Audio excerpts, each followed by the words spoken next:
हरिओम।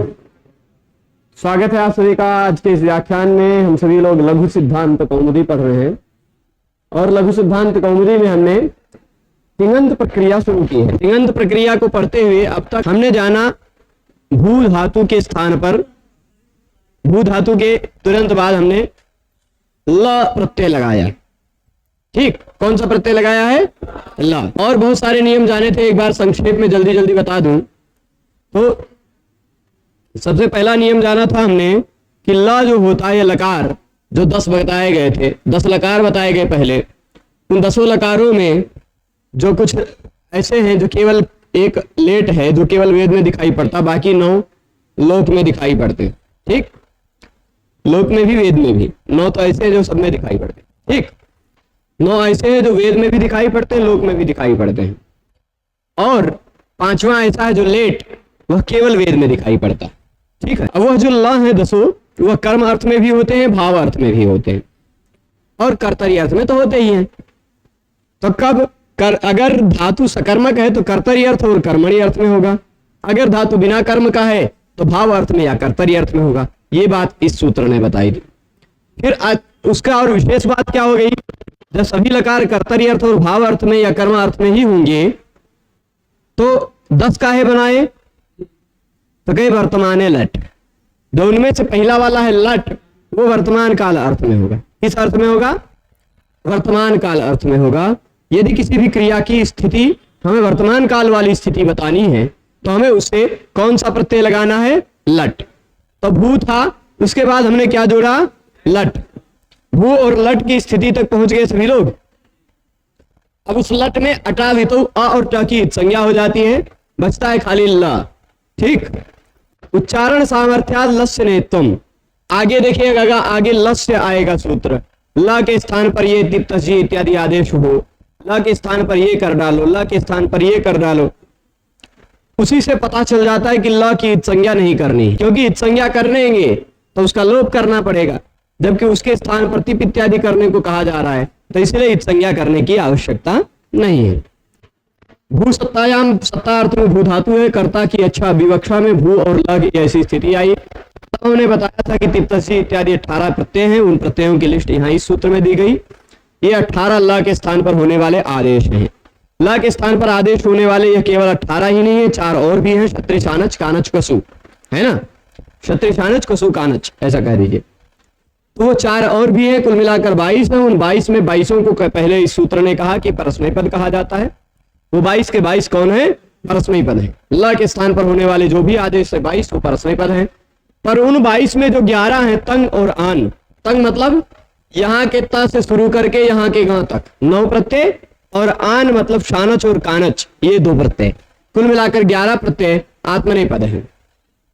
तो पहले सूत्र ने कहा कि 22 आत्मनेय पद, 22 परस्मय पद, पर बाद वाले ने कहा कि नहीं, उन 22 में से जो 11 हैं तंग आन वो आत्मनेय पद है। तो पता चला कि बाकी बचे जो 11 वही खाली परस्मय पद बचे। कौन? तिप्तसी, सिप्तस्थ, विपोस्मस, ये 9 और क्षत्रिय और कुसु ये 2, कुल मिलाकर यही 11 हो गए परस्मय पद। बाकी बचे जो 9, बाकी जो 9 है तंग आन, ता आताम था साथाम धम, इट वही महिंग, ये 9 और क्षत्रिय शानच और कानच ये कुल मिलाकर 11 हो गए आत्मनेय पद। ठीक है, यहां तक पहुंच गए थे। अब इसके बाद यहां देखिए लिख दिया है इन्होंने, तंग प्रत्याहारा शानच कानचौ च एतत् संज्ञौ स्युः, एतत् संज्ञा स्युः। तंग प्रत्याहार मतलब ताताम यथा साताम धम इट वही महिंग, और शानच और कानच ये दोनों भी इसी संज्ञक होते हैं, यानी आत्मनेय पद संज्ञक होते हैं। ठीक, यानी 9 2 11 प्रत्ययों को आत्मनेय पद कहा जाता है। पूर्व संज्ञा अपवाद है, ये पूर्व की संज्ञा का अपवाद है, पूर्व की संज्ञा का अपवाद है। मतलब अब मैं यहां कह दूं, जैसे अब ऐसा हो जाए कि कोई ऐसा बहुत यहाँ कोई इसी क्लास में कोई धनवान श्रेष्ठ व्यक्ति आ जाए, तो हम कह दें कि जितने बालक बैठे हुए हैं यहाँ, जितने बालक बैठे हुए हैं यहाँ जितने भी हैं, सबको क्या दिया जाए? सबको धोत वस्त्र और गमछा दिया जाए, सबको गमछा दिया जाए। ठीक, गमछा मतलब एक प्रकार का वो, ऐसा हमने कह दिया है। तो उस सब में तो यहाँ लड़कियां बैठी हैं, वो भी आ जाएंगी, उनको भी मिलने लग जाएगा, है कि नहीं? और फिर तुरंत बाद में बोल दिया जाए कि लड़कियों को दुपट्टा दिया जाए, तो अब क्या होगा? लड़कियों को दुपट्टा मिलेगा, इधर गमछा मिलेगा, लेकिन इनको गमछा नहीं मिलेगा, है ना? तो वही बात पहले कह दी गई कि सभी की परस्मैपद संज्ञा है, लेकिन बाद के ये जो 11 है उनकी आत्मनेपद संज्ञा। तो पता चल गया कि वो 11 की आत्मनेपद संज्ञा ही रहेगी, परस्मैपद संज्ञा नहीं हो पाएगी। ठीक है, ये समझ गए? बाकी बच्चे जो ये लड़के उनको मिल जाएगा गमछा, यानी बाकी बच्चे जो 11 वो हो जाएंगे परस्मैपद। ठीक है, समझ गए हैं? अब कौन सी धातु आत्मनेपद वाली है, कौन सी धातु परस्मैपद वाली है और कौन सी धातु उभय पद वाली, ये जानना है। ठीक है, तो ये दो सूत्र पहले जान लीजिए, अनुदात्त गीत आत्मनेपदम और स्वरितः कर्तृभिप्राय क्रियाफले। पाणिनि भगवान ने जो धातु बनाए हैं ना, धातुओं के लिए उनका धातु पाठ मैं आपको दिखा दूं। देखिए यहां दिखाऊंगा, यहां देखिएगा, यहां से नहीं, ऐसे ही निकाल देता हूं। यहाँ पर पाणिनि धातु पाठ जो है, उस पाणिनीय धातु पाठ में कुछ धातुओं को उन्होंने सस्वर लिखा है। सस्वर मतलब उसमें कोई ना कोई स्वर लगा रखा है। ठीक है, क्या लगा रखा है? स्वर। ये तो थोड़ा सा कुछ गड़बड़ आ रहा है ना? कनेक्ट है, लेकिन फिर भी कोई दिक्कत नहीं। ये कह रहे हैं कि हमारे होम स्क्रीन पर आ गया है, देख लेते हैं। यही तो है। अब इसमें आप देखेंगे यहां से, अभी ये पूरा खुल जाए एक बार, तो इसमें जो पाणिनि जी के धातु है ना, कुल मिलाकर उन सभी धातुओं में उन्होंने कुछ धातुओं को उदात्त बनाया है, कुछ धातुओं में अनुदात्त स्वर लगाया है, कुछ धातुओं को स्वरित बनाया। ठीक, तो स्वर से आप पहचान सकते हैं कि ये धातु कैसी है। ये धातु परस्मैपदी है कि आत्मनेपदी है कि ये उभयपदी है। ठीक, तो यहां ऐसे जाना जा सकता है।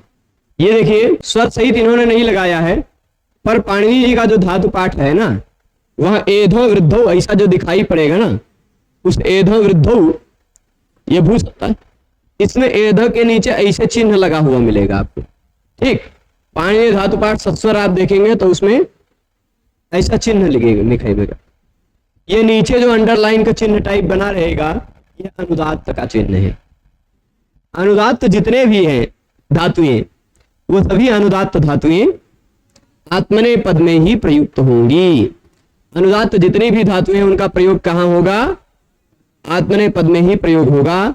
जैसे मैं अभी दिखा देता हूं कौन कौन सी हैं धातुएं। यहां देखिएगा, इसमें इत संज्ञा कैसे कह सकते हैं? शोपदेश, नोपदेश, उदात्तोपदेश, अंत वर्ण के आधार पर हम जो कुछ भी यहाँ लगाना चाहें ऐसे लगा करके, कुछ फिल्टर लगा करके देख सकते हैं। यहाँ अनुदात्त वाला, उदात्त अनुदात्त वाला यहाँ इन्होंने फिल्टर नहीं जोड़ा है, पर फिर भी ऐसे देख सकते हैं।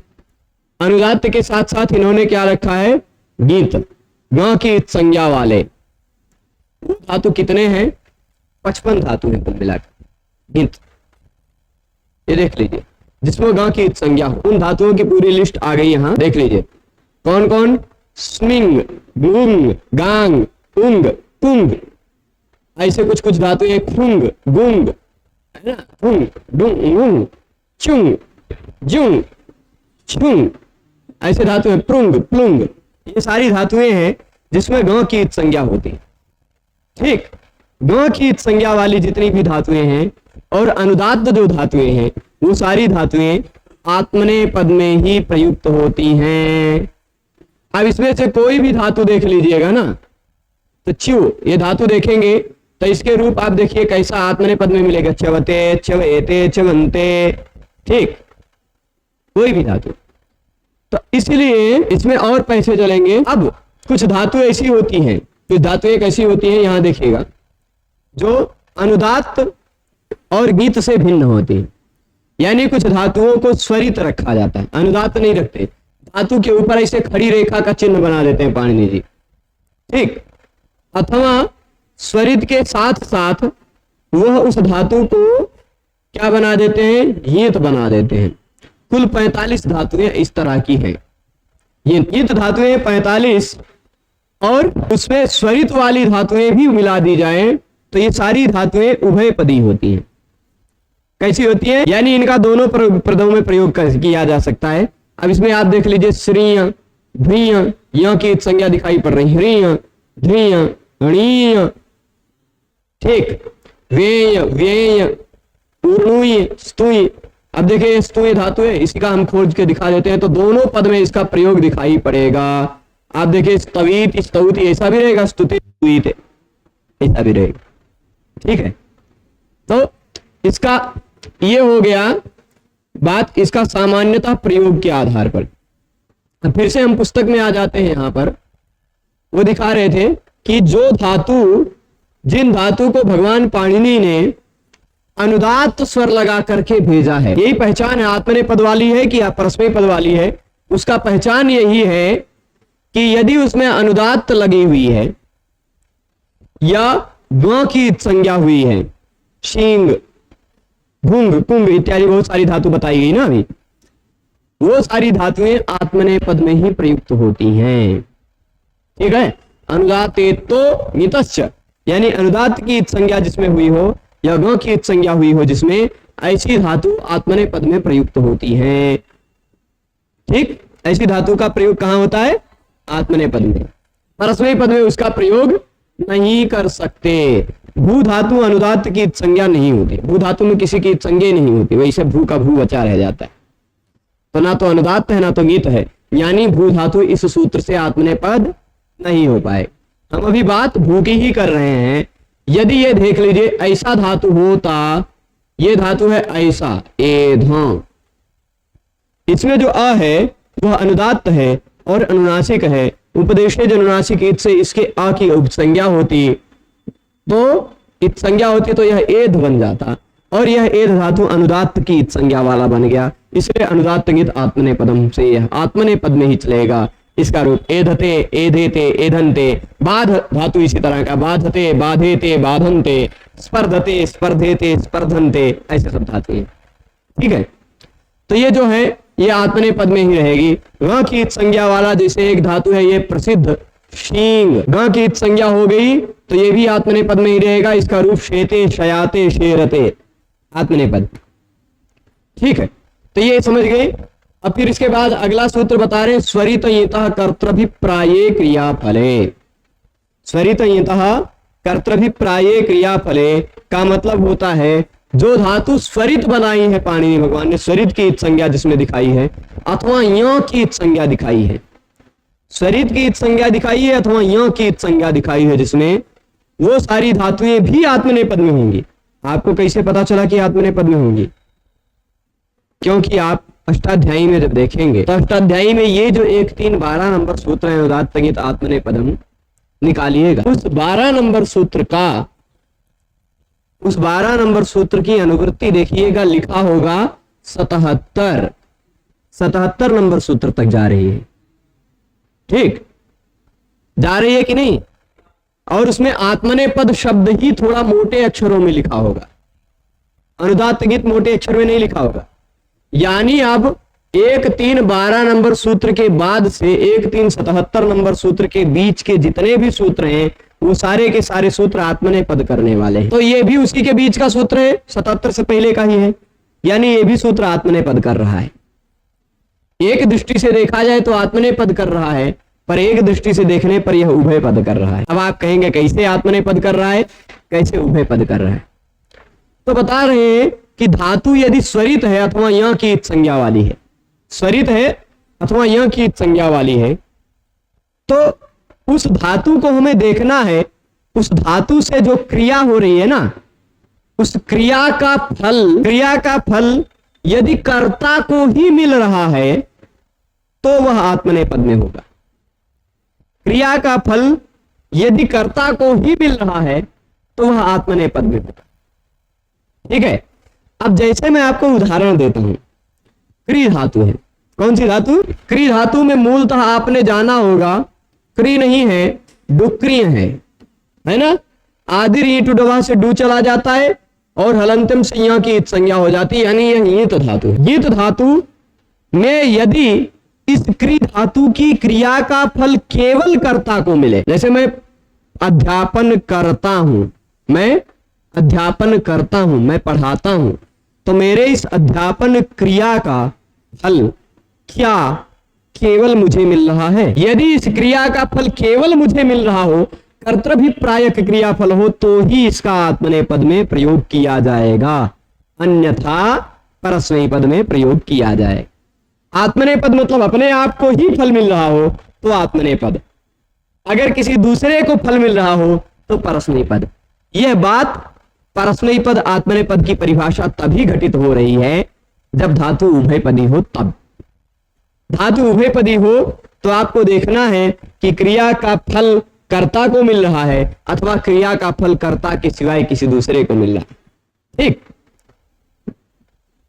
तो जैसे कहीं भी कुरुते प्रयोग किया गया है ना, वहां अगर कुरुते, कुरुवाते, कुरुवते ऐसा कोई प्रयोग किया गया है तो यह इतना सुनिश्चित समझ लीजिएगा कि वह क्रिया का फल केवल उसके कर्ता को ही मिल रहा है, उसके सिवाय किसी को नहीं मिल रहा है। ठीक, परंतु एक धातु में और उदाहरण दे रहा हूं, ये है मूलतः ऐसे डू पचश, पाके, पकाने के अर्थ में इतनी बड़ी धातु है।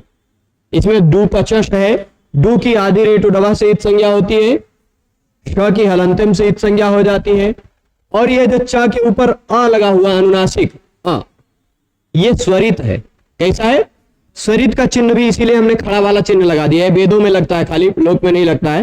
खड़ा हुआ चिन्ह स्वरित है, ये स्वरित चिन्ह लगा हुआ है और ये अनुनासिक भी है, तो उपदेशे जो अनुनासिक इत से इसकी भी इत संज्ञा हो गई। बचता क्या है? पच। पर यहां जो इत संज्ञा हुई है स्वरित वर्ण की हुई है, तो इसलिए यह स्वरित हो गया, स्वरितेत। स्वरितेत हो गया कि नहीं? इस धातु का भी अब आप प्रयोग यदि कर्ता को क्रियाफल मिल रहा हो तो आत्मनेपद में करिए। सह भोजनम पचते, अगर आप कह रहे हैं ना, तो इसका मतलब वह केवल अपने लिए बना रहा है, वह स्वयं ही खाएगा और कोई नहीं खाएगा, है ना। जैसे ऐसा कह सकते हैं, कोई वन में एक अकेला भिक्षुक है, तो भिक्षुका वो भीख इत्यादि मांग के लेके गया है कहीं जंगल में, एक जगह बैठ के भोजन पचा रहा है, देवदत्त नाम का। तो देवदत्ता भोजनम पचते, ऐसा अगर हम कह रहे हैं तो पचते इस क्रिया का फल केवल देवदत्त को ही मिलेगा, वो किसी और को नहीं मिलेगा। लेकिन माता भोजनम पचते हम नहीं कह सकते। माता भोजनम पचते अगर कह रहे हैं तो इसका मतलब वो माता केवल अपने लिए बना रही है। अगर माता भोजनम पचती कह रहे हैं, पचती, तो यहां इस पचन क्रिया का फल केवल उसको नहीं मिलेगा, है ना। यहां जो क्रिया का फल है वह केवल कर्ता के अभिप्रायक नहीं है, वहां उस माता के पुत्र भी होंगे, परिवार में और भी लोग होंगे जिनके लिए पका रही है। तो तात्पर्य क्या है? अन्य लोगों को यदि क्रिया का फल मिल रहा है तो आत्मनेपद नहीं होगा। मतलब तो ये निकल के आ रहा है, अन्य लोगों को यदि क्रिया का फल मिल रहा है तो आत्मनेपद नहीं होगा, कर्ता को ही क्रिया का फल मिल रहा है तो आत्मनेपद होगा। यानी ऐसी धातुएं हो जाती हैं उभयपदी। स्वरित वाली, हित वाली धातुएं उभयपदी हो जाती हैं। क्यों? क्योंकि यदि कर्ता को क्रिया का फल मिलता हुआ दिखाना है तो आप आत्मनेपद में प्रयोग करिए, यदि कर्ता के सिवाय किसी अन्य को, पर व्यक्ति को क्रिया का फल मिलता हुआ दिखाना है तो आप परस्मैपद में प्रयोग करिए। ठीक है। तो कभी भी पचति भोजनम, भोजनम पचति कहा जा रहा है तो वह अपने लिए केवल नहीं पचा रहा है, पूरे कुछ और लोगों के लिए भी पका रहा है। यदि पचते कह रहे हैं तो वह अपने लिए नहीं, वह केवल अपने लिए ही पका रहा है। ठीक है, ठीक है, वह आत्मनेपदी। तो ये बात भी समझ गए कि धातु यदि स्वरित है अथवा युत है तो क्रिया का फल केवल कर्ता के लिए ही होने पर ही आत्मनेपद प्रयोग होगा। क्रिया का फल किसी और को मिल रहा है तो आत्मनेपद नहीं होगा, तब उसका परस्मैपद भी प्रयोग हो सकता है। ऐसा इसके आधे अर्थ से आधा अर्थ अपने आप पता चल रहा है ना। यानी यह प्रकार की स्वरित वाली धातु, य की संज्ञा वाली धातु उभयपदी होती है। चाहे आप क्रिया ले लीजिए, डुक्रिया, करोति कुरुता कुर्वन्ति, कुरुते कुर्वाते कुर्वते। चाहे दुधाई ले लीजिए, दधाति दधाति धत्ता दधति, फिर धत्ते धत्ते दधाते दधते, ऐसा रूप बनाइए, है ना। तो यह उभयपदी हो जाती है। दुधाई दुधाई, ददाति दत्ता दधति, और दत्ते ददाते दधते, उभयपदी, है ना। दोनों तरह का इसका प्रयोग होगा, स्वरित और ये धातु। पर जो धातु इन 4 कैटेगरी में से कौनों कैटेगरी में नहीं आती। कौन 4 कैटेगरी बताई? ना तो अनुदात्तेत है, ना तो वाकीत संज्ञा वाली है, ना तो स्वरितेत है, ना तो ईत है। ऐसी शेष सारी धातुएं यदि कर्तरी अर्थ में प्रयोग करनी है तो परस्मयी पद में प्रयोग करिए। शेषात कर्तरी परस्मयी पदम। अब आप बताइए भू किस प्रकार की है? भू क्या अनुदात? भू में कोनो वर्ण की संज्ञा नहीं हुई तो ना तो अनुदात्तेत है, ना तो ये गीत है, ना तो स्वरितेत है, ना तो ईत है। वह शेष है।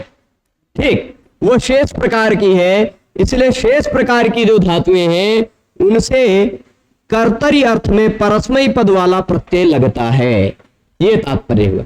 ठीक है, तो ये तो आप समझ गए होंगे। स्वरितेत धातु और ईंत धातु आत्मनेपद होता है यदि कर्ता को मिल रहा हो क्रिया का फल, कर्तृगामी क्रियाफल हो। यदि कर्ता को नहीं मिल रहा है तो परस्मयी पद भी होता है। ये बात उसमें अंडरस्टूड है, अपने आप समझ में आ जाती है। आधी बात कही गई है तो आधी अपने आप समझ में आ जाती है। कर्ता को न मिलता हो तो क्या होगा, तो अपने आप समझ लीजिए भाई, या तो आत्मनेपद नहीं होगा तो परस्मयी पद हो जाएगा। ये तो समझ ही सकते हैं, है ना। अब इसके बाद आत्मनेपद निमित्त हीना धातु हो, यानी शेष जो है जिसमें आत्मनेपद का निमित्त नहीं है, ना तो स्वरितेत है, ना तो अनुदात्तेत है, ना तो मीत है, ना तो ईत है। इन चारों में से कौनों निमित्त से हीन है धातु, उससे कर्तरी अर्थ में परस्मयी पद वाला प्रत्यय लगता है। ठीक, कर्तरी अर्थ में परस्मयी पद वाला प्रत्यय लगता है।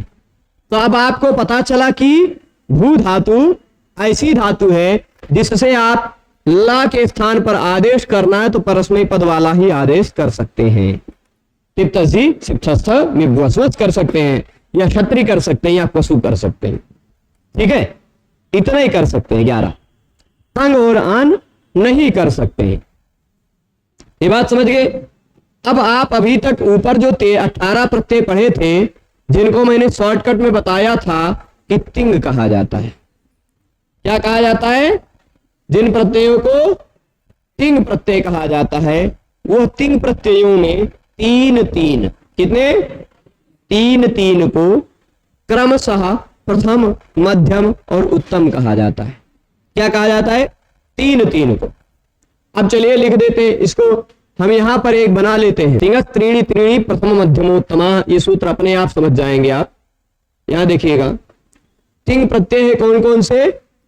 एक है, थोड़ा सा मोटे अक्षर में लिखते हैं, यहां देखिएगा तिंग में कौन कौन से हैं? टिप, तस, झी। ठीक, 3-3 का बांटना है। ठीक, फिर दूसरा सिप, थस, था, फिर उसके बाद मिप, वस, मस। इन तीनों को क्रमशः प्रथम, मध्यम और उत्तम कहा जाएगा। इन तीनों को आप क्या कह सकते हैं? प्रथम कह सकते हैं। इन तीनों को क्या कह सकते हैं? मध्यम कह सकते हैं। और इन तीनों को आप क्या कह सकते हैं? उत्तम कह सकते हैं। ठीक, तो ये तिंग में 3-3-3 क्रमशः प्रथम, मध्यम, उत्तम कहे गए, पर आप कहें अभी तो तिंग तक पहुंचे ही नहीं, है ना। अभी और बचे हैं तिंग में। कौन कौन से? ता, आ, ताम, झ। ये 3 अब क्या हो जाएंगे? प्रथम, मध्यम, उत्तम तो खत्म हो गया है, तब फिर से प्रथम करिए। ये तीनों फिर से प्रथम, और थास, आथाम, ध्वम, ये तीनों फिर से क्या हो गए? मध्यम। और फिर इसके बाद अंतिम 3 इसको हम फुल कर लेते हैं। हे प्रभु, आप ठीक हो गया, पूरे गायब हो गए। कोई बात नहीं, दूसरे कलम से लिख रहे थे ना, इसलिए वो स्क्रीन पर पूरा गायब हो गया। यहां देख लीजिएगा, फिर से हमको बनाना पड़ेगा। टिप, एक साथ ऐसा बनाते हैं। टिप, तस नहीं आएगा, प्रायश्चित कर्म वाला नहीं है वो। टिप, तस, जी, सिप, थस, थ, मिप, मिप, वस, मस। 3-3 को ही बांटना है ना। ये 3 हो गए क्या? प्रथम। ये 3 क्या हो गए? मध्यम। ये 3 क्या हो गए? उत्तम। अभी 9 और बचे हैं ना, तो फिर से 3 3 इन्हीं को बांट दीजिए वैसे सीरियल से। ये कौन हो गए, यहां इधर मैं लिख दे रहा हूं, इधर त आताम झ, ये 3 हो गए। फिर उसके बाद थास आथाम, फिर उसके बाद क्या है ध्वम, फिर इट वही महिंग। ठीक, ये हो गया। ये 3 मध्यम, इधर से नहीं इधर से इशारा करते हैं। ठीक, अब आप समझ गए। ये है तिंगस त्रीणि त्रीणि प्रथम मध्यमोत्तमा। तिंग में जो 3 3 हैं उन 3 3 को क्रमशः प्रथम मध्यम और उत्तम कहा जाता है। ठीक है, इन तीनों को क्रमशः प्रथम मध्यम उत्तम कहा जाता है। चलिए थोड़ा सा इनको हम नीचे लेके आएंगे, थोड़ा सा क्यों लेके आएंगे नीचे, अभी उसका कारण अभी आगे समझ में आएगा आपको। यहां फिर से हम पुस्तक पे आ जाते हैं।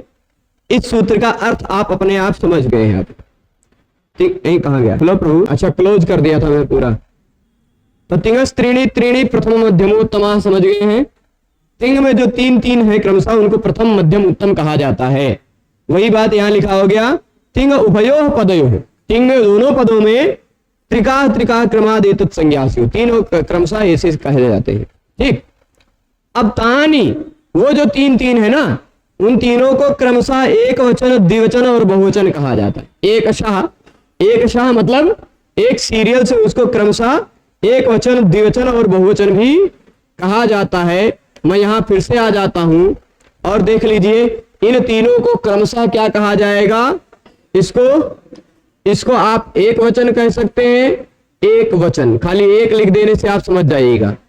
इसको क्या कह सकते हैं द्विवचन, इसको क्या कह सकते हैं बहुवचन, इसको फिर क्या कह सकते हैं एक वचन, इसको फिर क्या कह सकते हैं द्विवचन, और इसको क्या कह सकते हैं बहुवचन। ठीक, अच्छा ये 9 प्रत्यय कौन से हैं, ये 9 प्रत्यय है परस्मै पद, और ये 9 प्रत्यय कौन से हैं आत्मनेपद पद। हो गई बात खत्म। तो अब आप इस पूरे टेबल को अपने मन से ध्यान रख लीजिए कि परस्मै पद में प्रथम पुरुष के 3 प्रत्यय कौन, टिप तस झी। परस्मै पद में मध्यम पुरुष के 3 प्रत्यय कौन, सिप थस थ। परस्मै पद में उत्तम पुरुष के 3 प्रत्यय कौन, निप वस मस। आत्मनेय पद में 3 प्रत्यय कौन, तो त आताम झ। आत्मनेय पद में 3 मध्यम पुरुष के कौन, तो था साथाम धम। आत्मनेय पद में उत्तम पुरुष में इट वही महिम। ये तीनों क्रमशः एक वचन द्विवचन बहुवचन हैं।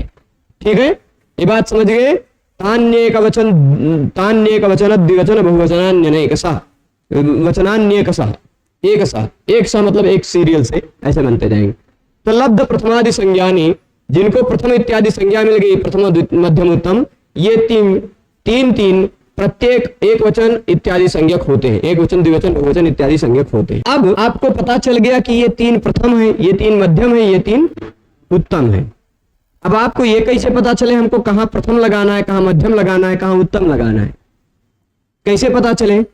तो ये बता दे रहे हैं 2 सूत्रों में, कहां मध्यम लगाना है, कहां उत्तम लगाना है, कहां बाकी सब में प्रथम लगाना है। तो ये बता रहे हैं, ध्यान से देखिएगा क्या कह रहे हैं। युष्मद्युपपदे, क्या कह रहे हैं? युष्मद्युपपदे, युष्मद अगर शब्द कहीं दिखाई पड़ रहा हो, युष्मद में प्रथमा विभक्ति ही, क्योंकि ये सारे कर्ता अर्थ में होते हैं तो कर्ता में प्रथमा विभक्ति ही लगती है। युष्मद शब्द का कर्ता विभक्ति यानी प्रथमा विभक्ति वाला त्वम युवाम यूयम, ये 3 शब्द दिखाई पड़ रहा हो। युष्मद शब्द का रूप पढ़ा है ना आपने, त्वम युवाम यूयम, ये 3 अगर दिखाई पड़ रहे हो तो फिर समानाधिकरण होने पर, यानी वही 3 शब्द विभक्ति दिखाई पड़ने पर स्थानीन्यपि मध्यम, तो फिर उसके स्थानीय पर मध्यम पुरुष वाला प्रत्यय लगाइएगा। कौन सा प्रत्यय? मतलब आप या तो परस्मै पद वाला सिप थस थ लगाएंगे, या तो आत्मनेय पद वाला थास आथाम धम लगाएंगे। ठीक है, तो ये मध्यम पुरुष कब? तिंग वाच्य कारक वाचिनी युष्मदी। तिंग प्रत्यय का वाच्य अर्थ क्या है? कारक। वह कारक अर्थ का वाचक कौन हो? युष्मद शब्द हो। युष्मद शब्द अगर प्रयुज्यमान हो रहा हो अथवा अप्रयुज्यमान हो रहा हो, ठीक, युष्मद शब्द का प्रयोग हो रहा हो चाहे प्रयोग न हो भी हो रहा हो, युष्मद शब्द का अर्थ आ रहा हो कारक के रूप में, तो फिर मध्यम पुरुष हो जाता है।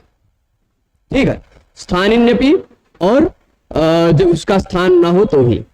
इसी तरह अस्मद्युत्तमः, इसी तरह अस्मत् शब्द का प्रयोग हो रहा हो तो उत्तम पुरुष। अस्मत् शब्द का प्रथमा विभक्ति एक वाला जो रूप है अहम आवाम वयम, ये तीन हैं। इन तीनों का प्रयोग होने पर आप उत्तम पुरुष का प्रयोग कर सकते हैं। मिप प्रत्यय वाला, वस प्रत्यय वाला और मस प्रत्यय वाला, मिप वस मस, ठीक, ये कर सकते हैं। टिप्तजी सिप्तस्थ मिप वस मस। और शेष जो बचा उसमें प्रथम पुरुष। तो अब आप जाने कि कहां पर हमको प्रथम पुरुष पर लगाना है, फिर ये जाने कहां पर हमको मध्यम पुरुष लगाना है, और फिर ये जाने कहां पर हमको उत्तम पुरुष लगाना है। ठीक है, तो मध्यम पुरुष और उत्तम पुरुष बहुत सिंपल है। खाली त्वम शब्द, युवाम शब्द, यूयम शब्द होगा तो मध्यम पुरुष। एक वचन त्वम के साथ, द्विवचन युवाम के साथ, बहुवचन यूयम के साथ, सिप्तस्था क्रमशः। ठीक, और अस्मद शब्द का प्रयोग है तो ही आपको उत्तम पुरुष का प्रयोग करना है, मिप वसमस और इट वही महिम का। ठीक है, बाकी शेष जो कोई भी शब्द का प्रयोग हो, चाहे राम हो, चाहे बालक हो, चाहे भगवान हो, चाहे जो कोई भी शब्द हो, सब जगह प्रथम पुरुष। ठीक, शेषे प्रथमः, शेष जो कुछ भी बचा मध्यम और उत्तम पुरुष का जो अविषय है, वो शेष जो कुछ भी बचा उसमें प्रथमा विभक्ति लगेगा। प्रथमा विभक्ति यानी प्रथम पुरुष वाला लगेगा। ठीक, तो अब इस तरह से इतना पता चलने पर आपने क्या कर लिया, आपने भू धातु के बाद था ल। अब ल के स्थान पर पता चल रहा था आपको कि होना है टिप में से कोई, टिप तस्जी इत्यादि में से कोई होना है। ठीक, भू धातु में इन्हीं 18 में से कुछ होना है। फिर आपको पता चला कि ये परस्मयी पद वाला यानी परस्मयी पद वाला 9 में से कौन होना है, 9 या 11 में से। फिर आपको पता चला कि उसमें अगर अस्मत् शब्द का युष्मत् शब्द का प्रयोग हुआ हो तो उत्तम पुरुष लगेगा या मध्यम पुरुष लगेगा, शेष कौन लगा हो तो प्रथम पुरुष लगेगा। प्रथम पुरुष आपको पता है तिप्तस्थी है, सिप्तस्थ है, नहीं तिप्तस्थी है और फिर ताताम है। ठीक, परस्मयी पद में केवल तिप्तस्थी है। तो अब आपको ल के स्थान पर क्या करना है, आपको इतना सब कुछ पता चलने पर शेषे प्रथमा से आपने प्रथम पुरुष वाला एक वचन का प्रत्यय तिप लगा दिया। ल के स्थान पर क्या आया, तिप। अब यहां तक पहुंचे भू धन तिप। तिप में से आप केवल भवती बना लीजिए, बाकी सारा भवता भवंती भवसी भवता भवत बन जाएगा। केवल भवती पर ध्यान रख लीजिए। भू के स्थान, भू के बाद ल आया था किससे, वर्तमान है लट से, है ना, उसमें ल केवल बचा था। फिर ल के बाद उसके ल के स्थान पर ये तिप आया। इतनी सारी प्रक्रियाओं को जानने के बाद तिप में से अब ये तिप प्रत्यय तिंग प्रत्यय है कि नहीं, तिंग में से 18 में से एक है कि नहीं। तो जो तिंग प्रत्यय है ना 18, अथवा जिसमें से श की संज्ञा होती है, शित मतलब शप, क्षत्रि, शानच, चानच इत्यादि कोई भी जिसमें श की संज्ञा होती है। ठीक, तिंग प्रत्यय और श की संज्ञा वाले प्रत्यय सार्वधातुक प्रत्यय कहलाते हैं। क्या प्रत्यय कहलाते हैं, उन प्रत्ययों को सार्वधातुक कहा जाता है। यानी तिंग शितश्च धात्वधिकारोक्ता है तत्संज्ञा से। पर ये तिंग प्रत्यय और शित प्रत्यय जो है ना, वो कैसे होने चाहिए, धात्वधिकारोक्त ही होने चाहिए। ठीक, नहीं तो आप कहें कि सुजस अमोट शस में से श की संज्ञा हुई थी तो वो सार्वधातुक है क्या, नहीं। धातु के बाद लगने वाले प्रत्यय, धातु के बाद लगने वाले प्रत्यय तिंग और श की संज्ञा वाले सार्वधातुक कहलाते हैं। ठीक, तो इससे आपको क्या पता चला इस तिंग सिद्ध सार्वधातुकम से कि ये प्रत्यय है तिंग, इसलिए यह प्रत्यय है सार्वधातुक। ये सार्वधातुक प्रत्यय है कि नहीं, सार्वधातुक प्रत्यय है ना, तभी कर्तरी शब्द जी आए। कर्तरी शब्द जी क्या कहेंगे कि कर्ता अर्थ वाला सार्वधातुक प्रत्यय पर में हो, किसी भी धातु के बाद कर्ता अर्थ वाला, ये कर्ता अर्थ में ही तो हुआ था ना परस्मय पद, शेषात कर्तरि परस्मय पदम।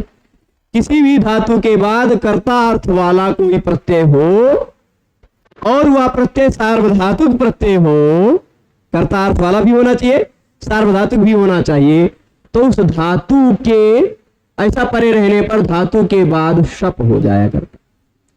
धातु के बाद शप होता है, यानी धातु और विकर्ण इस प्रत्यय के बीच में शप आ जाएगा। अब खाली भू नहीं बचा, भू शप तिप हो गया। ठीक है, थोड़ा थोड़ा दूर में लिख देते हैं जिससे साफ साफ दिखाई पड़े। भू और तिप था, इसमें भू और तिप में जो तिप था वह कर्ता अर्थ वाला प्रत्यय था, इसी कारण शप आ जाएगा। ठीक है, अच्छा इन सब में प की हलंतम से आप इत संज्ञा कर ही लेंगे, कर लेंगे ना। ये तद्धित प्रत्यय नहीं है, इसलिए लक्षण को तद्धिते से श की भी संज्ञा कर लेंगे ना। बचेगा का भू अ ति। ठीक है, अब ये तिप प्रत्यय लगा होता तो भी शप आता, तस प्रत्यय लगा होता तो भी शप आता, झी प्रत्यय लगा होता तो भी शप आता, थास सिप थस थ मिप वस मस कोई भी होता शप आता। शप में से आ बचता है कि नहीं। तो भू और आ जो ये है ये सभी जगह आएगा, ये बात ध्यान रखिएगा, फिर बताएंगे प्रक्रिया पर, ये सभी जगह आएगा ही। ठीक, भू अ ति यहां तक पहुंच गए। अब इसके बाद अगला सूत्र शप हो गया, शप में से बचता है आ। भू और आ और ती यहां तक पहुंच गए हैं। एक बार भवती बना लिया जाए, है ना, यहीं पर बन जाएगा। अब प्रभु यहां में लिख दिया भू अ ती। अब ये बताइए, ये प्रत्यय सार्वधातुक है कि नहीं। तिप जो था वो सार्वधातुक है, ये प्रत्यय सार्वधातुक है कि नहीं। ये क्यों भाई, ये प्रत्यय तो सार्वधातुक है क्योंकि तिंग है ना। ये प्रत्यय क्यों सार्वधातुक है, क्योंकि शीत है, श की संज्ञा होने के कारण। तिंग शीत सार्वधातुक, हमने कहा ये सार्वधातुक है। श की संज्ञा हुई है कि नहीं, इसमें शप था, श की संज्ञा हुई है, तो ये सार्वधातुक है। दोनों प्रत्यय सार्वधातुक है। ठीक, पर ये कर्तार्थ वाला नहीं है। ठीक है, कर्तार्थ वाला तो यही है, कर्तरी परस्मैपदम पदम से, नहीं तो फिर बार बार आप शप शप करते रह जाते, कर्तरी शप कितना लेके आते, है ना। तो अब सार्वधातुक तो है, तभी एक सूत्र आया, यह कहता है किसी भी धातु के बाद कोई भी सार्वधातुक प्रत्यय हो या कोई भी आर्धधातुक प्रत्यय हो, कोई भी सार्वधातुक प्रत्यय लगा हो या कोई भी आर्धधातुक प्रत्यय लगा हो। अब आपको बता दो, धातु के बाद लगने वाला प्रत्यय या तो सार्वधातुक होता है या तो आर्धधातुक होता है, इन दोनों के सिवाय कुछ होता ही नहीं। या तो वो सार्वधातुक रहेगा या तो वह आर्धधातुक रहेगा। तो धातु के बाद लगा हुआ कौनो भी प्रत्यय हो, निष्कर्ष ये समझ लीजिए, चाहे वह सार्वधातुक हो चाहे वह आर्धधातुक हो, धातु में अंतिम वर्ण यदि ई उ रे मिल रहा है तो उसको गुण हो जाता है। धातु में ये दोनों प्रकार के प्रत्यय यानी किसी भी प्रकार का प्रत्यय पर में हो तो फिर इगंत जो अंग है, इगंत जो अंग प्रत्यय से पूर्व में जो होता है वह अंग होता है, तो यह अंग है इस प्रत्यय का, पर वह इगंत होना चाहिए, यानी उसके अंतिम में इक होना चाहिए। इक मतलब ई उ रि, जिसके अंत में दिखाई पड़ रहा हो यहां है, तो ऐसे इगंत अंग को गुण हो जाता है। अब इस इगंत अंग भू को क्या करना है, गुण, क्या करना है, गुण। ठीक है, गुण किसको होगा, ध को होगा कि उ को होगा कि दोनों को होगा। ऐसे निर्धारण में एको गुण वृद्धि ने कहा अगर कहीं भी गुण कहा जा रहा हो तो वह गुण केवल इक के स्थान पर होता है। ठीक, तो यानी गुण जो होगा वह केवल इन भू में से जो उ है उसके स्थान पर होगा। अब गुण किसे कहा जाता है, गुण बराबर अ ए उ, इन तीनों में से कोई होगा। क्या करेंगे आप, उ के स्थान पर, उ के स्थान पर उ का उच्चारण स्थान उ ओष्ठ है, आ का तो कंठ है, यानी ये नहीं हो पाएगा। ठीक, उ का ओष्ठ है, इसका कंठ तालु है, ये भी नहीं हो पाएगा। उ का ओष्ठ है, इसका कंठ ओष्ठ है, ओष्ठ तो मिल ही रहा है ना, इसलिए उ के जगह पे आ जाएगा ओ। तो ये जो उ की मात्रा है वो उ की मात्रा हटा करके हमने ओ की मात्रा चढ़ा दी, भो अति हो गया, भो अति बना। अब चाहे तस प्रत्यय हो चाहे झी प्रत्यय हो चाहे सिर्फ थस कोई भी हो, ये भो अ ऐसे ही बनेगा, ऐसे ही बनेगा सब जगह।